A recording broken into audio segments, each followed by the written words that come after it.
L'une des grandes particularités de cette synagogue, c'est sa décoration intérieure, c'est le fait qu'elle n'a pas subi de destruction pendant la guerre, puisqu'elle a été sauvée.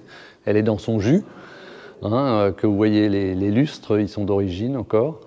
Et si vous voulez, elle est classée d'une part, et elle a toute une histoire liée à son influence locale, et même au-delà, puisque les peintures sont les peintures qui ressemble pas mal à la synagogue de Florence, donc faite par Achille Metzger, qui est un des peintres locaux.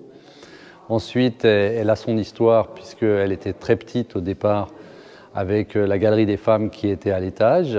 Et ensuite, avec l'agrandissement de la communauté, on a construit les deux ailes latérales. Ce qui fait une des particularités architecturales, puisque habituellement, quand on rentre dans une synagogue, il n'y a qu'une porte sur la façade, et là, il y en a trois. Alors, elle est malade, parce que elle était peu utilisée. Moi, je me suis marié ici, j'ai fait ma bar mitzvah ici. Donc voilà, donc on a eu nos racines dans cette synagogue.